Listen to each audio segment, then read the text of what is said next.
Hello everybody and welcome to Jordan Golf TV and the first episode of our hopefully soon to be made regular Sunday golfing wrap. This is an episode where we're going to take a look back at some of the most interesting golf fashion releases, sneaker releases from the past week.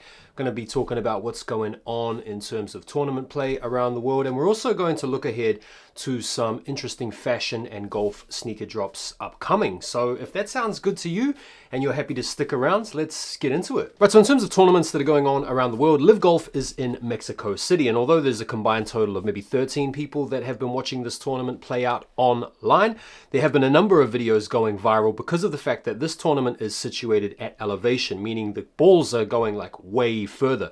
If you check out this video here from Bryson DeChambeau where he goes through his stock yardages at elevation, it is quite a sight to behold. In fact, yesterday, I think he hit a 7-iron, something like 270 yards, which is just crazy.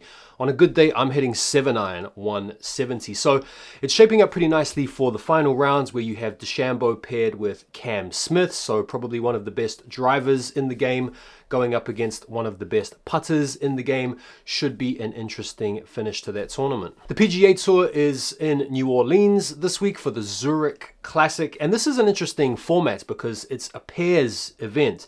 It's a 4-ball best ball format. And at the moment, you've got Andrew Novak and Ben Griffin, who are currently 27 under. One of the marquee groups is, of course, Rory McIlroy, who's teaming up with Shane Lowry. They are tied for 6th at the moment at 22 under par. Right, so let's get into some of this week's biggest releases, starting off with the Melbourne collaboration with Jimmy Choo. Now, if you're like me, you pretty much know Jimmy Choo for like women's shoes primarily, but yeah, they're a big designer brand. They've got their own well-heeled affluent clientele, and Melbourne is one of the hottest brands in golf right now. So this coming together is a pretty exciting collaboration. There's a whole bunch of stuff as part of it, including some accessory bags, some golf bags. I mean, 3,600 pounds for this particular bag is a little bit crazy to me, but the designs are pretty cool. One of the things that I was interested, being a bit of a sneakerhead, were the shoes, and this is a very clean silhouette, very good looking shoe, but at 930 pounds, yeah, nah, I'm good, thanks. Hats were pretty cool, but 500 pounds for a bucket hat, yeah, no thanks, bro. And as much as I might chastise this collaboration because it's a little bit out of my reach financially, it is still a good looking collection, and some of the items have indeed already sold out, including the golf bag.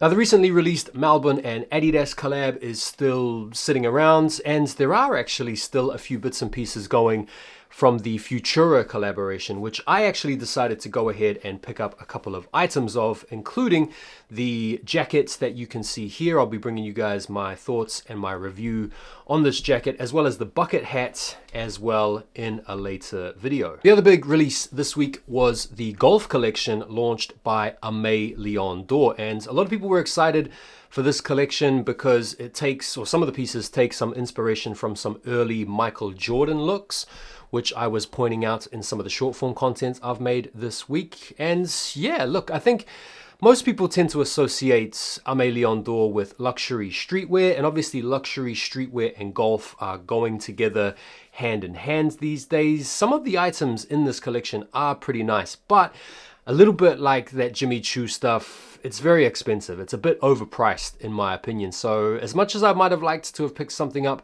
from this collection, I couldn't really justify the prices, to be honest. Most of the stuff is sitting around, but a few bits and pieces have sold out. Now, the thing that I'm really interested in, being a sneakerhead, are these. These are the FootJoy Premier Series Field LX, and these are running 300 pounds, and they have inspiration from the Air Jordan 11 Concords, which is one of the best Air Jordan 11s of all time. Now, these are set to release in the next few days. I've been hearing some rumors around the 1st of May. These are set to drop, but if you are interested in picking up a pair of these, I would be watching Aimé Leon Dore's socials and just keeping an eye on those. And Middlewood Studios have released their latest spring-summer collection as well, which features a whole bunch of really nice stuff. Now, one of the keynote products I think that a lot of people were interested in were this white polo shirt, the World Class Zip Polo. Those things have sold out out online on the Middlewood Studios website. But if you were interested in this top and you are based here in the UK, what you can do is you can go over to End Clothing, which is one of the few places that stock Middlewood Studio in the UK, and you can find them sitting in a full-size run for £125. There are also some other Middlewood Studio items on End Clothing if you did want to cop. I was sort of interested in this football vintage looking type jersey, but I'm just not sure how successfully it'll transfer across to the course. This is almost one of those golfing items that will look better off the course than on the course.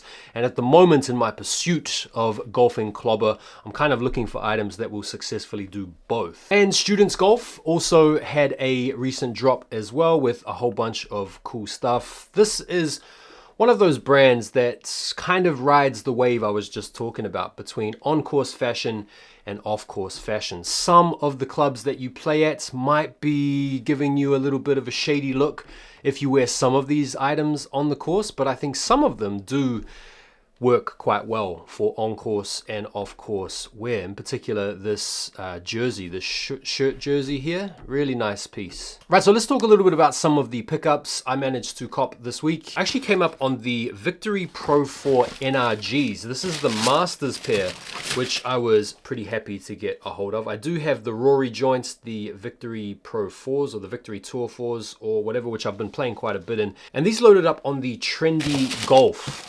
websites, and they were available for a pretty limited amount of time because people just jumped on them and grabbed them. I think because of the popularity of Rory shoes, those have also kind of taken on a little bit of that hype. So those sold out pretty quickly. I was happy to get those in hand, and I'll be bringing you guys my review very shortly. Also picked up a pair of the Gazelle Golfs, which I think were good value at £89. I'm going to be doing a review for you guys on those tomorrow. I picked up a whole bunch of stuff from the Adidas Originals golfing collection, including some shorts, a polo shirt, some crew socks, and a visor, which I'm going to put together in a little fit video. And I also picked up the Futura shell jacket as well as the bucket cap, which I'll be giving you guys my thoughts on in another video. Also picked up this really nice jumper from a brand here in the UK called Bold Golf, and this was really good value at £75, and they give you a free pair of socks as well as a sticker, and the shipping was really good. So Bold Golf is definitely another brand you guys might want to check out. Right, so let's talk about the Nike Victory Tour for Justin Timberlake, the Raggio di Sole. I think that's the pronunciation. This is a crazy high quality Italian made golf shoe. It's based on the Victory Tour 4, and these are supposedly made in Italy. I'm not sure if they're made in China and then finalized or finished off in Italy, but yeah, this is a shoe that had been getting a lot of play recently because of how expensive they are. These are, bro, get this, these are £460 or like $540, which is crazy. They're limited to 1,981 pairs, which is the birth year of Justin Timberlake. And yeah, these things are available on Trendy Golf launches if you wanted to keep an eye on that, as well as Golf Poser. And they're also going to be available on the Nike app on May the 1st. We've also had an early look at the Jordan 14 Golf Last Shot. This is one of the most legendary Jordans ever. Does it transfer across successfully to a golf cleat? Yes, I think so. I think the 14 is a beautiful shoe. I think the silhouette works as a golf shoe. There are going to be some people out there that are going to disagree, and that's absolutely fine. Is it a summer shoe? No, I think it's more like a winter type shoe just because of the all black colorway. So no specific release date information as to when these are coming out, but I think they're pretty clean. Another basketball sneaker that makes a pretty successful crossover to the golfing space, in my opinion, are the New Balance 550s. And there are a whole bunch of colorways out there available right now, including these ones here that you can see. And yeah, I'm not seeing a spiked option for these at the moment. These, a little bit like the Gazelles I've got in hand right now, are the soft spike versions. And okay, if the conditions are dry, I think the soft spikes are absolutely fine. But I think if you really want to enjoy that extra level of performance, you really want the spikes going on. And then finally today, you guys might have seen this past week, TailorMade's R7 Quad has made a return to the game as a mini driver. Some people are calling this out as a little bit of gimmickery because this is an old club. I mean, I think it's the first club to actually use the little metal screws where you can adjust. And you'll have no doubt seen all of the big golfing creators doing reviews on this club and stuff like that. It's a good looking club. It definitely looks the part, and there is a little bit of nostalgia around the original R7, which some of you guys out there are probably still playing with to this day. And that is it for today's episode. Let me know what you guys thought down below. If you are interested in this type of content and you want to see more of it, let me know down below so that I can continue to bring these videos out for you. I do have some exciting product reviews coming up for you this week, including some clobber that I've bought, as well as the shoes that I've copped, as well as some on-course stuff. So yeah, it's going to be a really good week for weather. I've got a couple of games lined up and can't wait to get out there and hit it into the trees. So thank you guys for taking the time to watch. Please subscribe to the channel if you haven't already done so, and I will see you guys on the next video. Peace out.